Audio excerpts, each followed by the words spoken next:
Amados irmãos, a paz do Senhor, aqui Pastor Gedeon Júnior e que alegria. Estamos chegando ao final de todo esse momento introdutório ao livro de Lamentações de Jeremias. Hoje eu quero conversar com meus amados irmãos sobre o seguinte tema: por que sofremos? O mal nos vem em razão de quê?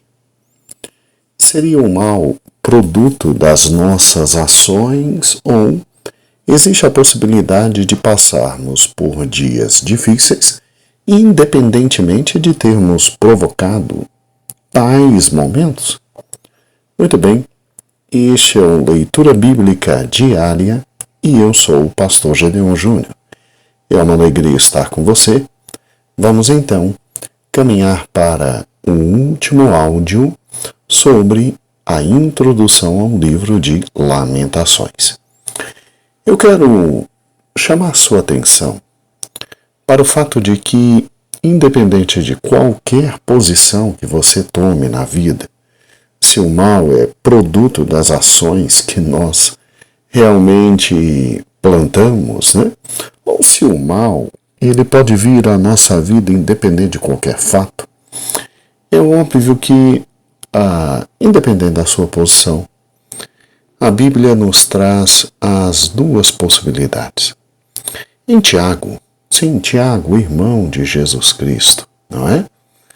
Ele, lá no capítulo 1, versículo 1, ele diz exatamente que é servo do Senhor Jesus e ele fala as 12 tribos dispersas entre as nações. E aí ele vem e diz de forma muito clara que é para que os irmãos possam se alegrar quando estiverem passando por várias provações. O versículo 3 diz de forma bem direta: pois vocês sabem que a prova da vossa fé produz perseverança, e a perseverança deve ter ação completa, a fim de que vocês sejam maduros e íntegros, sem lhes faltar coisa alguma. Sem lhes faltar coisa alguma. É interessante que, sim, é perfeitamente possível termos momentos de adversidade em nossa vida sem termos provocado. São aqueles momentos em que Deus, de forma muito especial, nos coloca em situações um pouquinho mais difíceis. Para quê? Para que a nossa fé cresça e produza frutos que são fundamentais. Inclusive o versículo 3, lendo de novo de Tiago 1, diz: pois vocês sabem que a prova da sua fé produz perseverança. Versículo 4, e a perseverança deve ter ação completa, assim de que vocês sejam maduros e íntegros, sem lhes faltar coisa alguma. É interessante, né? É interessante como Deus, de todas as formas, quer que cresçamos. E uma das maneiras mais fundamentais para que qualquer ser humano cresça é passando por experiências absolutamente dolorosas e difíceis. Então é perfeitamente possível passarmos por problemas, dificuldades, angústias, sem termos provocado nenhuma delas, pelo simples fato de que, passando por elas, nós vamos crescer espiritualmente. E Tiago diz, olha, tende por grande alegria o fato de passar por diversas provações. Agora, nós não negamos de maneira alguma que também as dificuldades, o mal, o revés, pode vir em nossa vida em razão de quê? Em razão das tentações, E aí nós não podemos dizer que foi Deus que nos levou aquele momento difícil, porque Deus não tenta ninguém. Sim, Deus não tenta ninguém. Mas, segundo Tiago, as tentações são produto do nosso coração terrivelmente maligno, nosso coração que não quer se converter, nossos olhos que não desejam as coisas de Deus, nossos pés que amam andar em caminhos absolutamente incorretos, e nossas mãos que simplesmente se apressam a pegar aquilo que não deveríamos pegar. Sim, nós temos que entender que a tentação existe, e a tentação ela é produto da nossa cobiça, da nossa concupiscência. Aí é aquela velha história. Plantou, vai colher. Plantou, vai colher. Em Tiago 1:13 diz exatamente assim: quando alguém for tentado, jamais deverá dizer, estou sendo tentado por Deus, pois Deus não pode ser tentado pelo mal. E aí a consequência é, e a ninguém ele tenta. Cada um, porém, é tentado pela própria cobiça. Olha que palavra importante, essa do versículo 14 de Tiago 1. Sendo por esta o que? A cobiça, arrastada e seduzida. Aí o versículo 15. Então a cobiça, tendo engravidado, dá a luz ao pecado. E o pecado, após ter se consumado, gera a morte. E aí Tiago diz de forma muito clara, no versículo 16, meus irmãos amados, não se deixem enganar. Não se deixem enganar. Meu Deus, pastor, então nós podemos ter problemas na nossa vida ou em razão de estarmos passando por uma provação, e aí são aqueles momentos em que Deus nos leva a passar por dias um pouco mais difíceis para que a nossa fé cresça, para que nossa dependência dele cresça, para que possamos crescer e não viver como meninos, ou em razão de tentação. Aí são momentos difíceis que eu enfrento porque eu pedi e eu fui atrás. A consequência é como é que se vive diante da provação. Bem, aí tem que ter paciência, tem que ter calma, tem que ter oração e tem que aguardar no Senhor, porque no devido tempo o Senhor nos visitará. Ele não permitirá que sejamos provados além das nossas forças. Agora, o que eu faço diante da tentação? Aquela que eu já caí e já tive problema. Bem, você já caiu diante de uma tentação, aí é o arrependimento. Aí é o choro, o clamor, é voltar atrás, é se arrepender e se levantar. Sim, se levantar. Agora, o único problema é que as consequências da tentação, essas não vão embora, não. Essas não vão embora. Essa a gente vai ter que enfrentar um pouquinho mais na nossa vida. Eu vou lhe dar um exemplo extremamente simples para que você possa compreender aquilo que estou lhe dizendo. Imagine, meu querido e amado irmão, que você simplesmente esteja num problema financeiro muito sério na sua vida, né? E esse problema financeiro veio de quê? Bem, pastor, eu não provoquei. Eu tenho alegria de louvar a Deus com os meus dízimos. Eu sou um homem muito prudente, eu não gasto mais do que eu ganho. Eu sempre conservo e preservo, ainda guardo um pouquinho para o dia mau. Mas, infelizmente, o dia mau veio assim que arrepiou de forma terrível. Ok. Então, o revés veio sem você dar causa. Sim, o revés veio sem eu dar causa. Então aguarde. É o Senhor que está te provando. E o Senhor está te provando para que a tua fé cresça. Para que a tua fé cresça. Aguarde, ore, confie, porque Deus não nos prova mais do que merecemos. Agora, situação diferente é, se eu ganho todo mês R$1.000, e todo mês eu, por causa dos meus olhos, da cobiça, do consumismo, eu vou e gasto 1.200. É óbvio que a conta não vai fechar. É óbvio que eu vou me arrebentar todinho. E não adianta me arrepender e simplesmente acreditar que no próximo mês a minha conta estará em dias. Não, a depender do tempo que eu gastei muito mais do que eu devia e fui guiado não pela aprovação, mas pela tentação. Ah, meu amigo, eu vou ficar um bom tempo para recuperar minha conta e para recuperar tudo aquilo que no mercado eu acabei perdendo. Então, é por isso que Tiago, de forma muito direta e objetiva, ele diz que a gente precisa ter sabedoria para viver a vida, para ter discernimento se estamos diante de uma provação ou de uma tentação. E Tiago chega a dizer, lá no versículo 5 do capítulo 1, se alguém de vocês tem falta de sabedoria, peça a Deus, que a todos dá livremente e de boa vontade. Pode ficar tranquilo, pode pedir, ele vai dar sabedoria.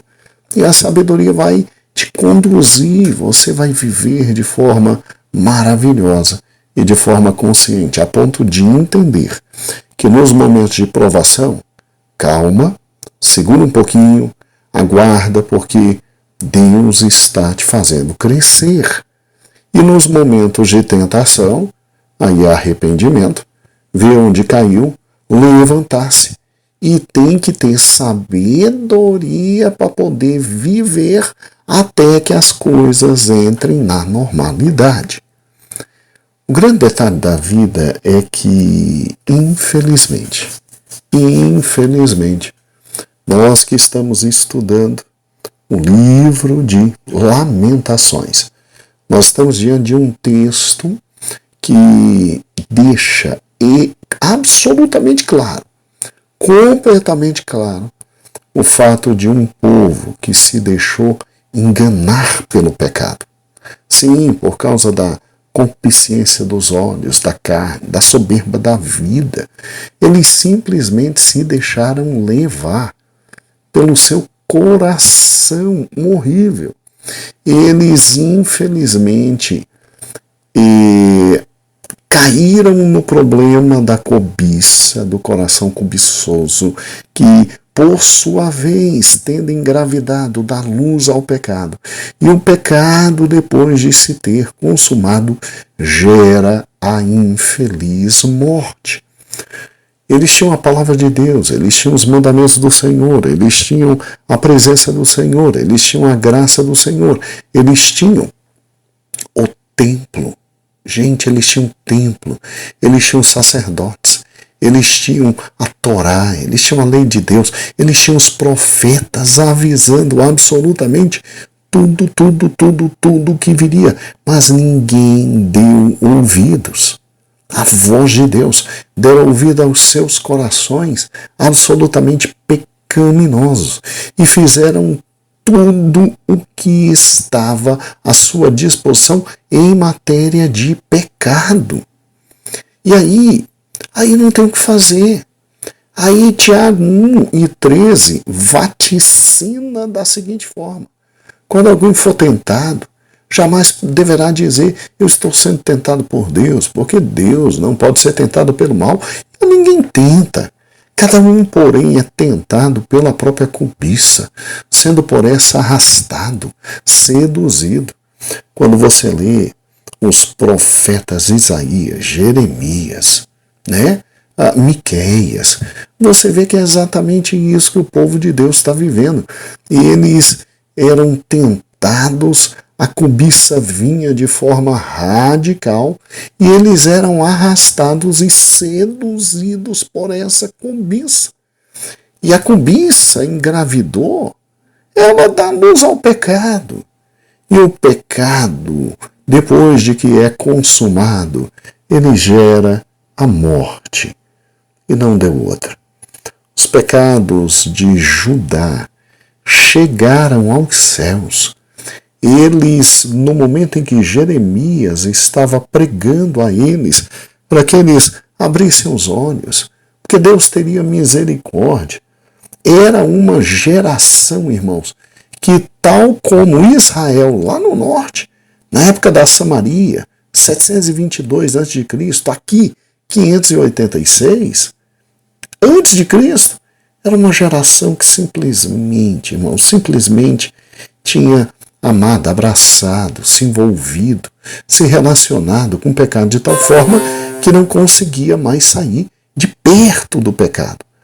Então, o dia chegou. O dia da prestação de contas chegou. Nabucodonosor cerca Jerusalém. E Jerusalém cercada cai pelo cerco babilônico. E aí não tinha mais o que fazer. Não tinha mais o que fazer. É interessante que eles pensavam que nunca iam cair, né? Você lembra do áudio de ontem? Eles acreditavam que em razão da dinastia de Davi e da promessa da dinastia de Davi, eles nunca cairiam. Eles só se esqueceram que a promessa estaria assim em pé na medida em que os do tronco de Davi continuassem na presença de Deus. Na medida que a gente se afasta de Deus, mas é óbvio que o Senhor se afasta de cada um de nós. Obviamente que sim, quando o Senhor Deus falou a Davi que do tronco dele um reinaria eternamente, ele está falando sobre Cristo, Agora, infelizmente, na medida em que vários dos descendentes de Davi se afastam de Deus, chega um momento em que não tem mais o que fazer, porque Deus não pode pactuar com o pecado. Segundo lugar, ao que parece, eles olhavam para o templo e eles acreditavam numa teologia muito estranha de que o templo era indestrutível. Sim, é óbvio. A arca do Senhor está lá. Se a arca do Senhor lá está, então Deus está. E se Deus está, então nada pode acontecer conosco, porque o Senhor dos céus e da terra está no Santo dos Santos, está no templo, ele habita no meio do seu povo. Irmãos, eles se esqueceram de algo extremamente simples, que aquele local que Deus escolheu para abençoar e ali está com seu povo, é óbvio que é um mero local. O próprio Salomão disse, quando o templo foi inaugurado, que nada pode conter o Senhor dos céus e da terra e do universo. E é lógico que na medida em que o templo se torna um mero local de protocolo, aonde eu vou só para cumprir um mero protocolo, uma mera liturgia. E ao sair do templo, o meu coração está completamente, absolutamente longe do Senhor e Deus do templo. Aquilo não vai, mas não vai de maneira alguma segurar a ira do dono do templo. E é lógico que o pecado nos afasta de Deus. A consequência foi o templo destruído, né? O templo destruído. E, em terceiro lugar, uma confiança terrível deles no Egito. Sim, Zedequias, o último rei, acreditou muito no rei do Egito, que na hora H deixou ele na mão, né? Deixou ele na mão. Gente, maldito homem que confia em outro. A nossa confiança tem que estar no Senhor, que criou os céus e a terra. Então, o mal, ele não vem sem causa, o mal ele não vem sem propósito, o mal não vem só por vir, principalmente sobre o povo de Deus que tem aliança com Deus e é guardado pelo próprio Deus. As dificuldades, irmãos, podem vir em nossa vida em razão de um tempo separado por Deus para nos fazer crescer. Bem como as dificuldades podem vir em nossa vida, porque, infelizmente, fomos enganados pelo nosso coração, que é cobiçoso, e aí acabamos gerando o pecado. Seja através da provação ou da tentação, irmãos, o mal sempre virá. Não é se o mal virá, é quando o mal virá. E aí a grande diferença é a seguinte: é como nós passamos por isso. É óbvio que se estamos diante de uma tentação, a sabedoria é fundamental para entendermos os tempos, discernirmos o tempo, entendermos que não fomos nós que provocamos aquilo e que lá na frente, hoje, enquanto estamos com muita dor, não entendemos, mas lá na frente nós vamos entender. E sabedoria também é fundamental para, obviamente, nesse momento de provação, aguardar a misericórdia do Senhor. Porque Ele sabe o que está fazendo conosco. Agora, se o problema é tentação, queda, olho grande, né? Olho muito grande, cobiçoso, aí é se levantar. É ver onde caiu, se arrepender, não fazer mais, se levantar e ter sabedoria para caminhar após a queda. Porque as consequências da queda, elas continuam, não é? Até que tudo se normalize, tem que ter sabedoria.